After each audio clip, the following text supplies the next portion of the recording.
The People's Democratic Party (PDP), once Nigeria's most powerful political force, has been embroiled in persistent internal conflicts for years, creating deep divisions and uncertainty about its future direction. Leadership battles, conflicting court rulings, and unresolved grievances have compounded the party's challenges. Court decisions from Abuja to Oyo aimed to resolve disputes over executive roles and internal processes, but parties' delay and refusal to implement these rulings have only deepened the crisis. A former governorship aspirant in Ondo State, Babatunde Faro, voiced dissatisfaction with the ongoing crisis within the People's Democratic Party. He lamented that the prolonged turbulence is taking a heavy toll on loyal members across the party's various chapters, affecting their morale and commitment.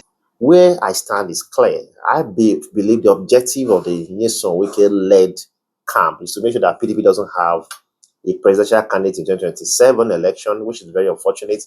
I don't subscribe to it. I feel that we should give Nigerians a choice to choose their leaders. But still, I feel the governor camp still needs to talk to them. Let's do some give and take. Let's see how if we can achieve some level of reconciliation so that after this old charade, we can all march forward from the end of the year to have a vibrant party that Nigerians can now yearn for in 2026, 2027.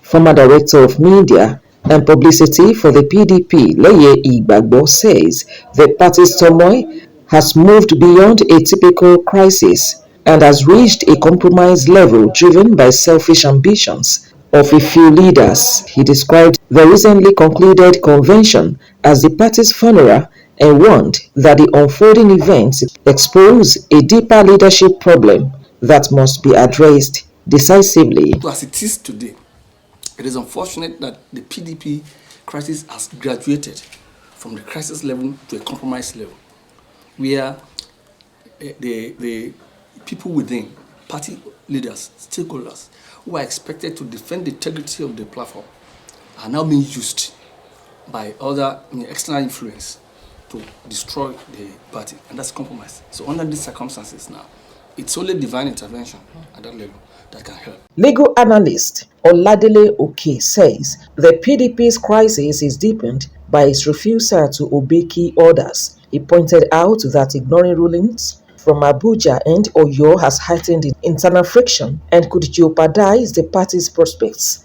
in the upcoming general election. Legal practitioner, an order is an order, whether it was made as party or on notice, as long as it's an order that emanated from a legitimately constituted judicial body. It is binding. It is binding to that effect. Now, PDP is now in a state of quagmire.